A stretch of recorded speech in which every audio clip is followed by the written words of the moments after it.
Olá! Nessa aula vamos falar um pouquinho sobre as fases de desenvolvimento das ações de proteção e defesa civil. Se vocês forem lá no conceito de proteção e defesa civil que está no material de apoio, ela vai citar algumas fases: prevenção, mitigação, preparação, resposta e recuperação. De maneira geral, a gente pode dividir, para ficar mais fácil, a prevenção, mitigação e a preparação como fases antes do desastre e a resposta e recuperação como fases depois do desastre. No entanto, como todos os materiais de apoio vão indicar que elas se complementam. Então, é um ciclo. Mesmo na fase de recuperação, a gente pode já pensar em próximos desastres e começar a implementar situações que vão evitar riscos e desastres futuros. Para entender um pouco mais, o que é a prevenção? Prevenção são as ações que visam evitar o acontecimento dos desastres. E junto com essa ideia da prevenção, a gente vem também com a ideia de mitigação, que são as ações para diminuir os impactos de possíveis desastres. Ou seja, se eu tenho um local em que tem a ocorrência de deslizamentos, por exemplo, eu posso fazer uma obra de contenção que vise evitar que esse deslizamento ocorra. Se eu tenho uma área de alagamento, que é o acúmulo, né? Não confundam alagamento com inundação, né? Inundação é o rio saindo da sua caixa, o alagamento é quando chove bastante e tem um acúmulo daquela região.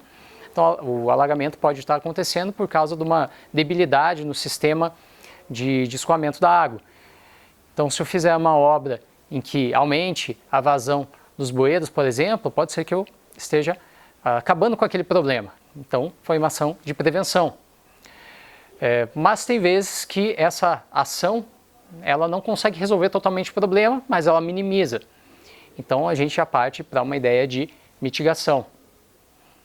O desastre ele continua, né? Um problema ele continua a acontecer, mas de uma maneira muito mais branda e mais controlada, de forma que a gente consegue dar um atendimento muito melhor, evitar que outros danos, perda de vidas aconteçam. Partindo dessas duas fases, a gente tem também a preparação. O que é essa preparação? São todas as ações que podem ser tanto da Defesa Civil, das demais instituições que auxiliam a Defesa Civil no atendimento, quanto da própria população.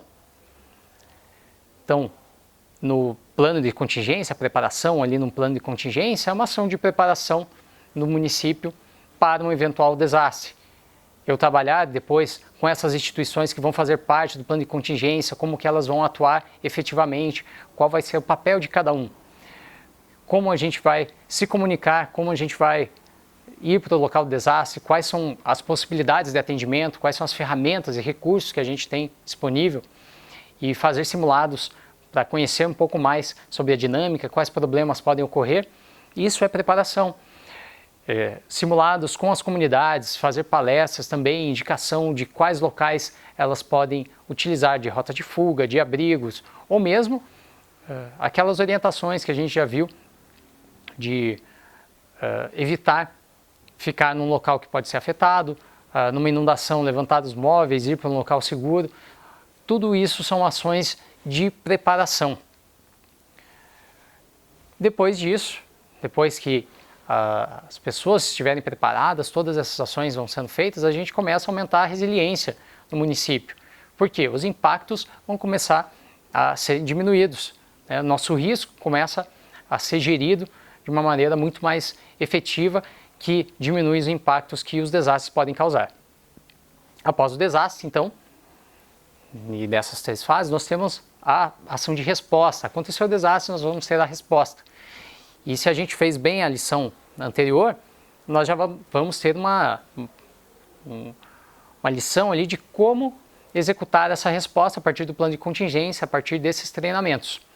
E a resposta vai ser efetivamente dar o socorro necessário às pessoas que precisam, assistência também a essas pessoas que porventura tenham que se deslocar para um abrigo ou ir para a casa de parentes para evitar o desastre, e também restabelecimento dos serviços essenciais de mobilidade, de iluminação elétrica, de água, por exemplo, que são necessários à sobrevivência de todas as pessoas.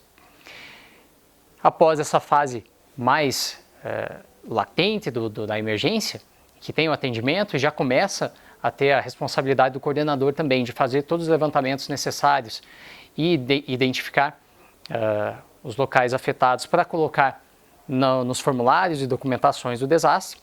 A gente passa, enfim, da parte de recuperação, que é, além dos serviços essenciais, recuperar todos aqueles danos que foram causados, principalmente nas estruturas necessárias, nas rodovias, hospitais, escolas, todas as estruturas que permitem que haja o funcionamento do município.